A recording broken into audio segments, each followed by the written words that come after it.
नमो भगवते वासुदेवाय नमः। जय श्री कृष्ण, राधे राधे। प्यारे भक्तगणों, आज है चैत्र महीने की प्रथम गुरुवार का दिन।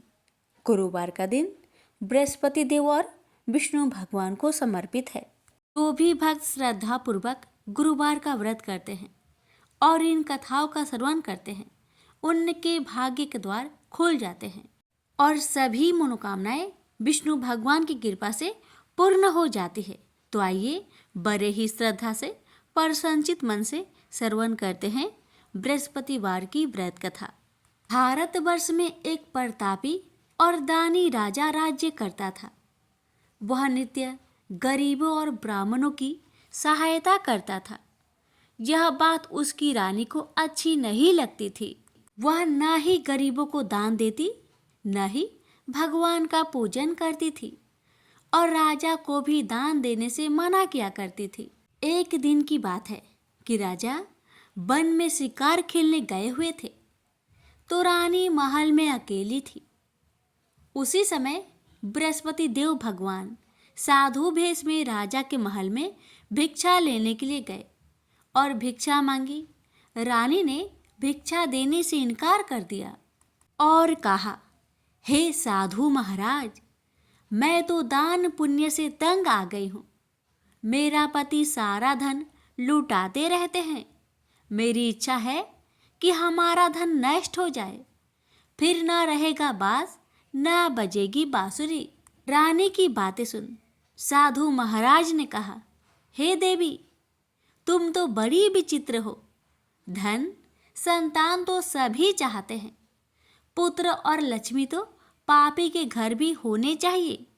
यदि तुम्हारे पास धन अधिक है तो भूखों को भोजन दो, प्यासों के लिए प्याव बनवाओ, मुसाफिरों के लिए धर्मशालाएं खुलवाओ। वो निर्धन कुंवारी कन्याओं का विवाह नहीं कर सकते, उनका विवाह करा दो। ऐसे और भी कई काम हैं जिनके करने से तुम्हारा यश लोक परलोक में फैलेगा। परंतु रानी पर उपदेश का कोई प्रभाव ना पड़ा। वह बोली, महाराज, आप मुझे कुछ न समझाए। मैं ऐसा धन नहीं चाहती जो हर जगह बांटती फिरूं। साधु ने उत्तर दिया, यदि तुम्हारी ऐसी इच्छा है तो तथास्तु। तुम ऐसा करना कि बृहस्पतिवार को घर लीपकर पीली मिट्टी से अपना सिर धोकर स्नान करना, भट्टी चढ़ाकर कपड़े धोना। ऐसा करने से आपका सारा धन नष्ट हो जाएगा। इतना कहकर वह साधु महाराज वहां से आलोप हो गए। साधु के अनुसार कई बातों को पूरा करते हुए रानी को केवल 3 बृहस्पतिवार ही बीते थे कि उसकी समस्त धन संपत्ति नष्ट हो गई। भोजन के लिए राजा का परिवार तरसने लगा। तब एक दिन राजा ने रानी से बोला कि हे रानी, तुम यहीं रहो, मैं दूसरे देश को जाता हूँ, क्योंकि यहाँ पर सभी लोग मुझे जानते हैं, इसलिए मैं कोई छोटा कार्य नहीं कर सकता। ऐसा कहकर राजा परदेश चला गया। वहाँ वह जंगल से लकड़ी काट कर लाता और शहर में बेचता। इस तरह वह अपना जीवन व्यतीत करने लगा। इधर राजा के प्रदेश जाते ही रानी और दासी दुखी रहने लगी। एक बार जब रानी और दासी को 7 दिन तक बिना भोजन के रहना पड़ा, तो रानी ने अपनी दासी से कहा, हे दासी, पासी के नगर में मेरी बहन रहती है। वह बड़ी धनवान है। तू उसके पास जा और कुछ ले आ, ताकि थोड़ी गुजर बसर हो जाए। दासी रानी के बहन के पास गई, लेकिन उस दिन गुरुवार का दिन था और रानी की बहन बृहस्पतिवार का व्रत करती थी। और उस समय व्रत पूजन करके वह बृहस्पति भगवान की कथा सुन रही थी। दासी ने रानी की बहन को अपनी रानी का संदेश दिया, लेकिन रानी की बड़ी बहन ने कोई उत्तर नहीं दिया। जब दासी को रानी की बहन से कोई उत्तर नहीं मिला तो उसे बहुत दुख हुआ, साथ ही साथ उसे क्रोध भी आया। दासी ने वापस जाकर रानी को सारी बात बता दी। रानी ने सुनकर अपने भाग्य को कोसा। उधर रानी की बहन ने सोचा कि मेरी बहन की दासी आई थी, परंतु मैं उससे नहीं बोली, इससे उसे बहुत दुख लगी होगी। कथा सुनकर और पूजन समाप्त करके वह अपनी बहन के घर गई और कहने लगी, हे बहन, मैं बृहस्पतिवार का व्रत कर रही थी। तुम्हारी दासी मेरे घर आई थी, परंतु जब तक कथा होती है तब तक ना तो उठते हैं और ना ही बोलते हैं, इसलिए मैं नहीं बोली। कहो दासी, क्यों गई थी? रानी बोली, बहन, तुमसे क्या छिपाऊं, हमारे घर में खाने तक को अनाज नहीं था। ऐसा कहते कहते रानी की आंखें भर आई। उसने दासी समेत पिछले 7 दिनों से भूखे रहने तक की बात अपनी बहन को विस्तार पूर्वक बताई। रानी की बहन बोली, देखो बहन, भगवान बृहस्पति देव सबकी मनोकामना को पूर्ण करते हैं। देखो, शायद तुम्हारे घर में अनाज रखा हो। पहले तो रानी को विश्वास नहीं हुआ, पर बहन के आग्रह करने पर उसने अपनी दासी को अंदर भेजा तो उसे सचमुच अनाज से भरा हुआ एक घड़ा मिल गया। यह देखकर दासी को बड़ी हैरानी हुई। दासी ने रानी से कहा, हे रानी, जब आपको भोजन नहीं मिलता तो हम क्या करते हैं? व्रत ही तो करते हैं। इसलिए क्यों ना इनसे व्रत और कथा की विधि पूछ ली जाए, ताकि हम भी व्रत कर सके। तब रानी ने अपनी बहन से बृहस्पतिवार के व्रत के बारे में पूछा। उसकी बहन ने बताया, बृहस्पतिवार के दिन व्रत में चने की दाल और मुनक्का से विष्णु भगवान का केले की जड़ में पूजन करे तथा दीपक जलाए, व्रत कथा सुने और पीला भोजन ही करे। इससे बृहस्पति देव प्रसन्न होते हैं। व्रत और पूजन विधि बताकर रानी की बहन अपने घर को लौट गई।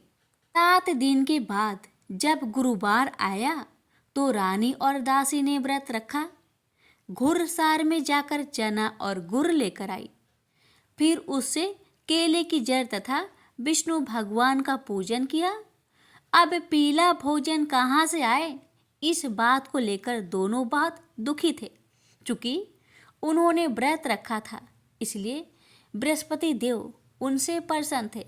इसलिए वे एक साधारण व्यक्ति का रूप धारण करके 2 थालों में सुंदर पीला भोजन दासी को दे गए। भोजन पाकर दासी प्रसन्न हुई और फिर रानी के साथ मिलकर भोजन ग्रहण किया। उसके बाद वे सभी गुरुवार का व्रत और पूजन करने लगे। बृहस्पति भगवान की कृपा से उनके पास फिर से धन संपत्ति आ गई, परंतु रानी फिर से पहले की तरह आलस्य करने लगी। तब दासी बोली, देखो रानी, तुम पहले भी इस प्रकार आलस्य करती थी। तुम्हें धन रखने में कष्ट होता था, इस कारण सभी धन नष्ट हो गया, और अब जब भगवान बृहस्पति की कृपा से धन मिला है तो तुम्हें फिर आलस्य होता है। रानी को समझाते हुए दासी कहती है कि बड़ी मुसीबतों के बाद हमने यह धन पाया है, इसलिए हमें दान पुण्य करना चाहिए, भूखे मनुष्य को भोजन कराना चाहिए और धन को शुभ कार्यों में खर्च करना चाहिए, जिससे तुम्हारे कुल का यश बढ़ेगा, स्वर्ग की प्राप्ति होगी और पितर प्रसन्न होंगे। दासी की बात मानकर रानी अपना धन शुभ कार्यों में खर्च करने लगी, जिससे पूरे नगर में उसका यश फैलने लगा। बृहस्पतिवार व्रत कथा के बाद श्रद्धा के साथ आरती की जानी चाहिए। इसके बाद प्रसाद बांटकर उसे ग्रहण करना चाहिए। एक दिन राजा दुखी होकर जंगल में एक पेड़ के नीचे आसन जमाकर बैठ गया। वह अपनी दशा को याद करके व्याकुल होने लगा। बृहस्पतिवार का दिन था। एकाएक उसने देखा कि निर्जन वन में एक साधु प्रकट हुए। साधु भेष में स्वयं भगवान बृहस्पति थे। लकड़हारे के सामने आकर बोले, हे लकड़हारे, सुनसान जंगल में तू चिंता मग्न क्यों बैठा है? लकड़हारे ने दोनों हाथ जोड़कर प्रणाम किया और उत्तर दिया, हे महात्मा जी, आप सब कुछ जानते हैं, मैं क्या कहूँ। यह कहकर रोने लगा और साधु को अपनी आत्मकथा सुनाई। महात्मा जी ने कहा, तुम्हारी स्त्री ने बृहस्पति के दिन बृहस्पति भगवान का निरादर किया था, जिसके कारण रुष्ट होकर उन्होंने तुम्हारी यह दशा कर दी। अब तुम चिंता को दूर करके मेरे कहने पर चलो तो तुम्हारे सब कष्ट दूर हो जाएंगे और भगवान पहले से भी अधिक संपत्ति देंगे। तुम बृहस्पति के दिन कथा किया करो, 2 पैसे के चने मुनक्का लाकर उसका प्रसाद बनाओ और शुद्ध जल से लोटे में शक्कर मिलाकर अमृत तैयार करो। कथा के पश्चात अपने सारे परिवार और सुनने वाले प्रेमियों में अमृत व प्रसाद बांटकर आप भी ग्रहण करो। ऐसा करने से भगवान तुम्हारी सब मनोकामनाएं पूरी करेंगे। साधु के ऐसे वचन सुनकर लकड़हारा बोला, हे प्रभु, मुझे लकड़ी बेचकर इतना पैसा नहीं मिलता जिससे भोजन के उपरांत कुछ बचा सकूं। मैंने रात्रि में अपनी स्त्री को व्याकुल देखा है। मेरे पास कुछ भी नहीं जिससे मैं उसकी खबर मंगा सकूं। साधु ने कहा, हे लकड़हारे, तुम किसी बात की चिंता मत करो। बृहस्पति के दिन तुम रोजाना की तरह लकड़ियां लेकर शहर को जाओ। तुमको रोज से दुगुना धन प्राप्त होगा, जिससे तुम भली भांति भोजन कर लोगे तथा बृहस्पति देव की पूजा का सामान भी आ जाएगा। इतना कहकर साधु महाराज अंतर्ध्यान हो गए। धीरे धीरे समय व्यतीत होने पर फिर वही बृहस्पतिवार का दिन आया। लकड़हारा जंगल से लकड़ी काटकर किसी शहर में बेचने गया। उसे उस दिन और दिन से अधिक पैसा मिला। राजा ने चना गुड़ आदि लाकर गुरुवार का व्रत किया। उस दिन से उसके सभी कलेश दूर हो गए, परंतु जब दोबारा गुरुवार का दिन आया तो बृहस्पतिवार का व्रत करना भूल गया। इस कारण बृहस्पति भगवान नाराज हो गए। उस दिन उस नगर के राजा ने विशाल यज्ञ का आयोजन किया तथा शहर में यह घोषणा करा दी कि कोई भी मनुष्य अपने घर में भोजन न बनाए, न आग जलाए। समस्त जनता मेरे यहाँ भोजन करने आए। इस आज्ञा को जो न मानेगा उसे फांसी की सजा दी जाएगी। इस तरह की घोषणा संपूर्ण नगर में करवा दी गई। राजा की आज्ञा अनुसार शहर के सभी लोग भोजन करने गए, लेकिन लकड़हारा कुछ देर से पहुंचा, इसलिए राजा उसको अपने साथ घर ले गए और ले जाकर भोजन करा रहे थे तो रानी की दृष्टि उस खूंटी पर पड़ी जिस पर उसका हार लटका हुआ था, जो कि वह वहां पर दिखाई नहीं दिया। रानी ने निश्चय किया कि मेरा हार इस मनुष्य ने चुरा लिया है। उसी समय सिपाहियों को बुलवाकर उसको कारागार में डलवा दिया गया। जब लकड़हारा कारागार में पड़ गया और बहुत दुखी होकर विचार करने लगा कि न जाने कौन से पूर्व जन्म के कर्म से मुझे यह दुख प्राप्त हुआ है, और उसी साधु को याद करने लगा जो कि जंगल में मिला था। उसी समय तत्काल बृहस्पति देव साधु के रूप में प्रकट हुए और उसकी दशा को देखकर कहने लगे, अरे मूर्ख, तूने बृहस्पति देव की कथा नहीं करी, इस कारण तुझे दुख प्राप्त हुआ है। अब चिंता मत कर, बृहस्पतिवार के दिन कारागार के दरवाजे पर तुझे 4 पैसे परे मिलेंगे। से तू बृहस्पति देव की पूजा करना, तेरे सभी कष्ट दूर हो जाएंगे। बृहस्पति के दिन उसे 4 पैसे मिले। लकड़हारे ने कथा कही। उसी रात्रि को बृहस्पति देव ने उस नगर के राजा को स्वप्न में कहा, हे राजा, तुमने जिस आदमी को कारागार में बंद किया है वह निर्दोष है, वह राजा है, उसे छोड़ देना। रानी का हार उसी खूंटी पर लटका है। अगर तू ऐसा नहीं करेगा तो मैं तेरे राज्य को नष्ट कर दूंगा। इस तरह रात्रि के स्वप्न को देखकर राजा प्रातःकाल उठा और खूंटी पर हार देखकर लकड़हारे को बुलाकर क्षमा मांगी तथा लकड़हारे को योग सुंदर वस्त्र आभूषण देकर विदा कर दिया। बृहस्पति देव की आज्ञा अनुसार लकड़हारा अपने नगर को चल दिया। राजा जब अपने नगर के निकट पहुंचा तो उससे बड़ा आश्चर्य हुआ। नगर में पहले से अधिक बाग, तालाब, कुएं तथा बहुत सी धर्मशाला, मंदिर आदि बन गई है। राजा ने पूछा, यह किसका बाग और धर्मशाला है? तब नगर के सब लोग कहने लगे, यह सब रानी और बांदी के हैं। तो राजा को आश्चर्य हुआ और गुस्सा भी आया। जब रानी ने यह खबर सुनी कि राजा आ रहे हैं तो उन्होंने बांदी से कहा कि हे दासी, देख राजा हमको कितनी बुरी हालत में छोड़कर गए थे। हमारी ऐसी हालत देखकर वह लौट न जाए, इसलिए तू दरवाजे पर खड़ी हो जा। आज्ञा अनुसार दासी दरवाजे पर खड़ी हो गई।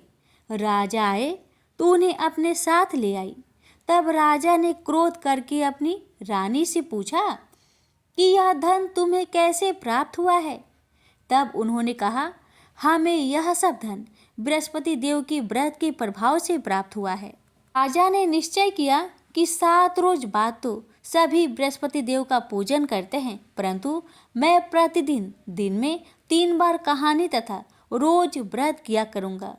अब हर समय राजा के दुपट्टे में चने की दाल बंधी रहती। हाँ, दिन में 3 बार कहानी कहता। एक रोज राजा ने विचार किया कि चलो अपनी बहन के यहाँ हो आए। इस तरह निश्चय कर राजा घोड़े पर सवार हो अपनी बहन के यहाँ को चलने लगा। मार्ग में उसने देखा कि कुछ आदमी एक मुर्दे को ले जा रहे हैं। उन्हें रोककर राजा कहने लगे, अरे भाइयों, मेरी बृहस्पति देव की कथा सुन लो। ये बोले, लो हमारा तो आदमी मर गया है, इसको अपनी कथा की पड़ी है। परंतु कुछ आदमी बोले, अच्छा कहो, तुम्हारी बृहस्पति भगवान की कथा भी सुनेंगे। राजा ने दाल निकाली और जब कथा आदि हुई कि मुर्दा हिलने लग गया और जब कथा समाप्त हो गई तो राम राम करके मनुष्य उठकर खड़ा हो गया। अब आगे मार्ग में उसे एक किसान खेत में हल चलाता मिला। राजा ने उसे देख उससे बोला, अरे भाई, तुम मेरी बृहस्पति बार की कथा सुन लो। किसान बोला, जब तक मैं तेरी कथा सुनूंगा तब तक 4 हरैया जोत लूंगा। जा अपनी कथा किसी और को सुनाना। इस तरह राजा आगे चलने लगा। राजा के हटते ही बैल पछाड़ खाकर गिर गया तथा किसान के पेट में बड़ी जोर का दर्द होने लगा। उस समय उसकी माँ रोटी लेकर आई। उसने जब यह देखा तो अपने पुत्र से सब हाल पूछा और बेटे ने भी सभी हाल कह दिया। तो बुढ़िया दौड़ी दौड़ी उस घुड़सार के पास गई और उससे बोली कि मैं तेरी कथा सुनूंगी, तू अपनी कथा मेरे खेत पर चलकर ही करना। राजा ने बुधिया के खेत पर जाकर कथा कही, जिसके सुनते ही वह बैल उठ खड़ा हुआ तथा किसान के पेट का दर्द भी बंद हो गया। राजा अपनी बहन के घर पहुंचा। बहन ने भाई की खूब मेहमानी की। दूसरे रोज प्रातःकाल राजा जागा तो वह देखने लगा कि सब लोग भोजन कर रहे हैं। राजा ने अपनी बहन से कहा, ऐसा कोई मनुष्य है जिसने भोजन नहीं किया हो? मेरी बृहस्पतिवार की कथा सुन ले। बहन बोली, हे भैया, यह देश ऐसा ही है कि पहले यहाँ के लोग भोजन करते हैं, बाद में अन्य काम करते हैं। अगर कोई पड़ोस में हो तो देख आऊं। वह ऐसा कहकर देखने चली गई, परंतु उसे कोई ऐसा व्यक्ति नहीं मिला जिसने भोजन न किया हो। अतः वह एक कुमार के घर गई जिसका लड़का बीमार था। उसे मालूम हुआ कि उनके यहाँ 3 रोज से किसी ने भोजन नहीं किया है। रानी ने अपने भाई की कथा सुनने के लिए कुम्हार से कहा। वह तैयार हो गया। राजा ने जाकर बृहस्पतिवार की कथा कही, जिसको सुनकर उसका लड़का ठीक हो गया। अब तो राजा की प्रशंसा होने लगी। एक रोज राजा ने अपनी बहन से कहा कि हे बहन, हम अपने घर को जाएंगे, तुम भी तैयार हो जाओ। राजा की बहन ने अपनी सास से कहा।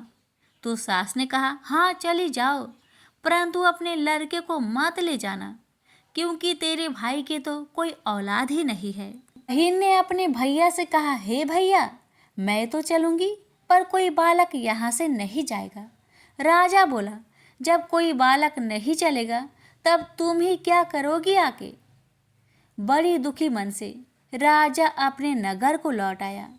राजा ने अपनी रानी से कहा, हम निर्वंशी हैं, हमारा मुंह देखने का धर्म नहीं है और कुछ भोजन आदि नहीं किया।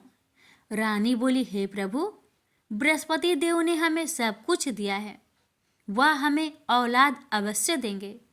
उसी रात को बृहस्पति देव ने राजा से सपने में कहा, हे राजा, उठ, सभी सोच त्याग दे, तेरी रानी गर्भ से है।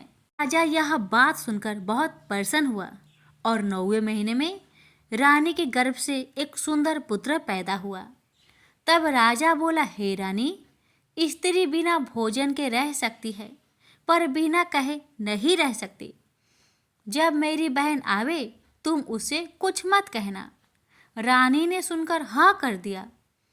जब राजा की बहन ने यह शुभ समाचार सुना तो वह बहुत खुश हुई तथा बधाई लेकर अपने भाई के यहाँ आई। तभी रानी ने कहा, घोड़ा चढ़कर तो नहीं आई, गधा चढ़ी आई। राजा की बहन बोली, भाभी, मैं इस प्रकार न कहती तो तुम्हें औलाद कैसे मिलती। बृहस्पति देव ऐसे ही हैं, जैसी जिसके मन में कामनाएं हैं सभी को पूर्ण करते हैं। जो सद्भावना पूर्वक बृहस्पतिवार का व्रत करता है एवं कथा को पढ़ता अथवा सुनता है, दूसरों को सुनाता है, बृहस्पति देव उसकी सभी मनोकामना पूर्ण करते हैं। भगवान बृहस्पति देव उसकी सदैव रक्षा करते हैं।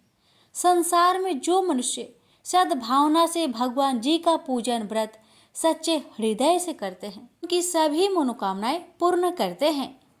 जैसे सच्ची भावना से रानी और राजा ने उनकी कथा का गुणगान किया तो उनकी सभी इच्छाएं बृहस्पति देव जी ने पूर्ण की थी। इसलिए पूर्ण कथा सुनने के बाद प्रसाद लेकर जाना चाहिए। हृदय से उसका मनन करते हुए जयकारा बोलना चाहिए। बोलिए बृहस्पति देव की जय, विष्णु भगवान की जय।